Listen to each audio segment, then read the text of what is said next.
এই রে সুবর্ণা, তুই এত ভোরে একা একা কই যাস রে মা? তোর তো স্কুলে যাওনের সময় হইছে রে। কাকু, স্কুলে কেমনে যামু?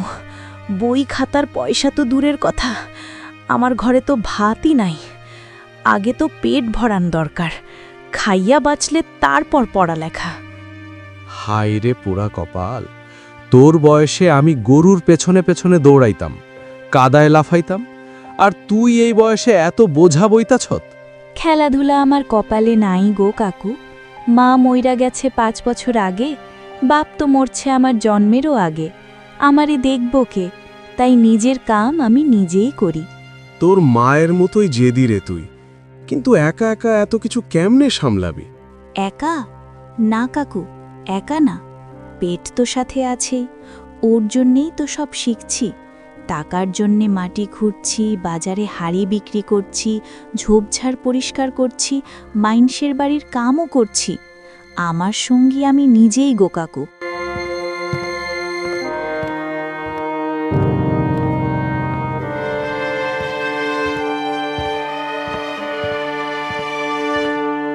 তুই জানোস অভাবরে হারাবার উপায় কি? সাহস না হারানো, আর নিজের স্বপ্নরে আঁকড়াইয়া ধরা। জানোস তুই? আর স্বপ্ন, আমি তো শুধু চাই নিজের ভাত যেন আমি নিজেই কামাই কইরা খাইতে পারি, কারোর কাছে যেন আমার হাত পাতন না লাগে। এইটাই আমার স্বপ্ন। হ্যাঁ রে মা, এই স্বপ্নই আঁকড়াইয়া ধইরা থাকবি, তাহলেই জীবনে তুই অনেক বড় হইতে পারবি। কাকা জানো, তুমি না থাকলে আমি 2টা কথা কওনের মতনও মানুষ পাইতাম না। তুমি আছো জন্যই হইদ্যা কথা তোমার সাথে কইতে পারি।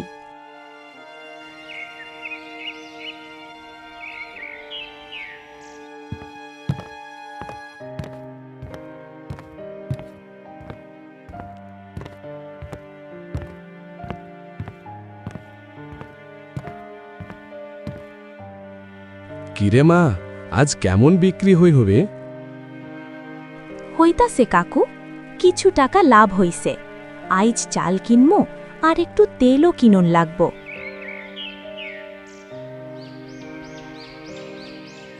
দেখতে দেখতে সুবর্ণাও বড় হয়ে যায়। তখন সে বাজারে আর হাড়ি পাতিল বিক্রি করে না।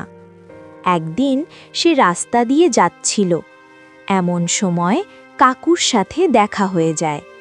কাকু বলে, কিরে বা, কি খবর তোর? তোরে নিয়ে তো টেনশন হয় এখন। বড় হয়ে গেলি, বিয়ে শাদি তো দিতে হবে তোরে। হ্যাঁ কাকু, পুরা গ্রামে তো তুমিই আমার আপন। আমারে নিয়ে খালি তুমিই টেনশন করো। আরে বিমল যে, তার শহর থেকে কবে ফিরলে? গতকালই গ্রামে এসেছি কাকা। ভালোই আছো সবাই? হ্যাঁ বাবা, সবাই তো ভালোই। এই মাইয়াডার লগে পরিচয় করায় দিই। এ হইল সুবর্ণা, আমার খুব আদরের। পরিচয় হয়ে ভালো লাগলো। আপনার হাতের ওই সবজিগুলো বেশ টাটকা আর দেখতেও সুন্দর। শুনেছি আপনার রান্নাও নাকি অনেক সুন্দর। হ্যাঁ, এগুলো আমার লাগানো ক্ষেতের সবজি, একদম টাটকা। রান্নার প্রশংসা যখন করলেন, একদিন এসে রান্না খেয়ে যাইয়েন।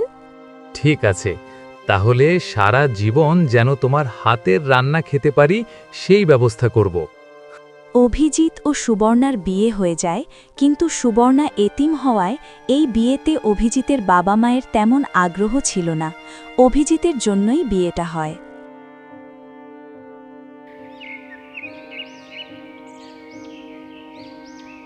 শ্বশুরমশাই খবরের কাগজ পড়ছেন, শাশুড়ি ও ননদ সুবর্ণার সমালোচনা করছে।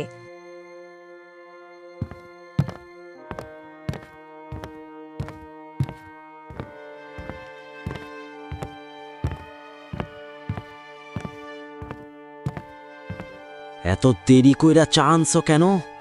1 কাপ চাও ঠিকমতো করতে পারো না নাকি? তোমার তো আবার বাপ মায় নাই, শিখাইব কেডায়? বাবা, আমি বাসন ধুইতাছিলাম, বাসন ধুইয়ে তারপর চা করে আনলাম, তাই একটু। অজুহাত দিও না, আমাগো ঘরে শৃঙ্খলা খুবই জরুরি, বুঝলা? সময় মতো কাজ না করলে চলবো না। দেখো বউ, গতকাল ভাতের গন্ধ কেমন যেন কাঁচা কাঁচা লাগতেছিল। তুমি আজ ঠিক মতো রাঁধছো তো? জি মা, আজ কম আসিল, তাই বাড়াইলাম। এখন ঠিক হইব। আরে বৌদি, শুনলাম আজ বাজার থেকে তুমি নাকি 2 টাকা বেশি দিয়া নুন আনছো। এইটুকু কাজও পারো না নাকি? দিদি, দোকানদার কইছিল আজ নাকি দাম বাড়ছে, আগে নাকি 2 টাকা কমই ছিল। দাম বাড়ছে মানে? তুমি বোকার মতো বেশি দাম দিয়ে কিন্না আনছো। বাপ মা থাকলে তোমারে শিখাইতো কেমনে দর দাম করতে হয়। সুবর্ণার শ্বশুর অসুস্থ হয়ে যায় আর সুবর্ণা তাকে সেবা করতে থাকে। বাবা, এই ওষুধটা খান, আমি আপনার গা মুছায়া দিতাছি, এক্ষুনি জ্বর কইমা যাইব। বৌমা, তোমার লগে আমরা সবাই কত খারাপ ব্যবহার করি, আর সেই তুমি কিনা আমার সেবা করতাছো বৌমা।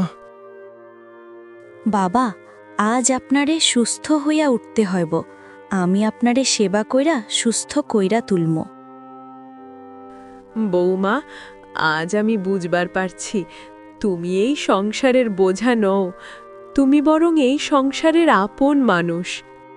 বৌমা, তুমি আমাগরে ক্ষমা কইরা দাও, আমরা ভুল করছিলাম। আমরা একসাথে সবাই থাকমু, বিপদ আপদে সারা জীবন একসাথে থাকমু। এরপর সবাই একসাথে মিলেমিশে হাসি খুশি থাকে। সুবর্ণাও সুখের দেখা পায়, আর শ্বশুর শাশুড়িও অনেক খুশি এত সুন্দর ভালো বৌমা পেয়ে।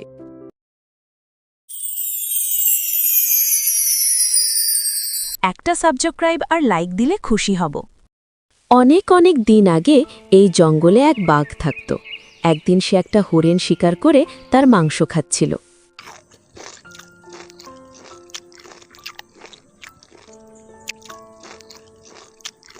মাংস খেতে খেতে হঠাৎ করেই তার গলায় একটা মাংসের হাড় আটকে গেল।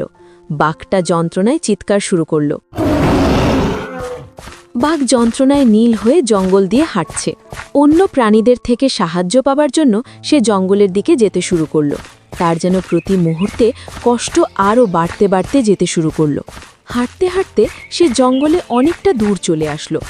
না, আমি আর সহ্য করতে পারছি না, আমার যেন গলাটা ফেটে যাচ্ছে, কিন্তু কাউকে তো কোথাও দেখতেও পাচ্ছি না, কার কাছে সাহায্যের জন্য যাব? তারপর বাঘটা আবার জঙ্গলের দিকে চলতে শুরু করলো। কিছুটা দূর যাবার পরেই শিয়ালের সাথে দেখা। ও শিয়াল ভাগ্নে, কোথায় যাচ্ছ?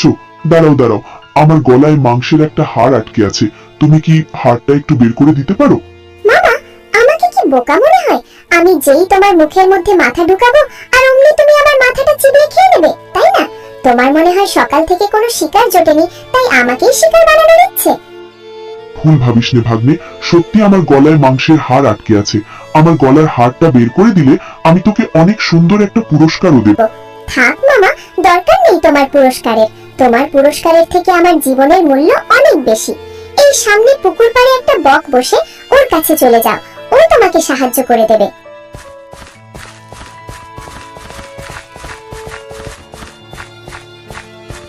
ভাই বক, আমি অনেক নিরুপায় হয়ে তোমার কাছে এসেছি, আমাকে একটা সাহায্য করতে পারো?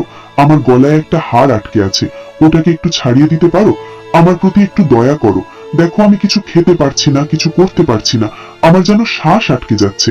তুমি চাইলেই তোমার লম্বা ঠোঁট ঢুকিয়ে আমার গলা থেকে হাড়টা বের করে দিতে পারবে। তোমার গলার মধ্যে মুখ ঢোকালে তুমি যদি আমার মাথাটা চিবিয়ে খেয়ে নাও, তাহলে বিশ্বাস করো আমি তোমার কোনো ক্ষতি করব না। তুমি যদি আমার গলা থেকে হাড়টা বের করে দাও, তাহলে তোমাকে অনেক সুন্দর একটা পুরস্কারও দেব। পুরস্কারের কথা শুনে বকের মনে লোভ হলো। সে বাঘের গলা থেকে হাড় বের করতে গেল। দেখো, আমার কিন্তু খুব ভয় করছে, তুমি যেন আবার আমার মাথার উপর কামড় বসিয়ে দিও না। না না, তুমি একদম চিন্তা করো না, আমি তোমার কোনো ক্ষতি করব না। বক বাঘের মুখে ঠোঁট ঢুকিয়ে হাড়টি বের করে আনলো। বাঘ স্বস্তি পেল। দাও, এবার আমার পুরস্কারটা দাও। তোর আবার পুরস্কার কিসের? তুই কার গলার মধ্যে ঠোঁট ঢুকিয়েছিস সেটা কি ভুলে গেছিস? তোর মাথাটা যে চিবিয়ে খাইনি, তাই তো তোর ভাগ্য। এর থেকে আবার বড় পুরস্কার তোর কি চাই? বাঘের কথা শুনে বক মনে অনেক কষ্ট নিয়ে ওখান থেকে উড়ে চলে গেল। এরপর বাঘও ওখান থেকে চলে গেল। এর বেশ কিছুদিন পরে একদিন বাঘটা শিকার ধরার জন্য জঙ্গলের এখানে সেখানে ঘুরে বেড়াচ্ছে। হাঁটতে হাঁটতে বাঘটা একটা তালগাছের নিচ থেকে যাচ্ছিল, আর ওই তালগাছে বসা ছিল বক পাখি। বাঘকে দেখা মাত্রই তার মাথার ওপর তাল ফেলল, আর বাঘটাও সাথে সাথে মারা গেল।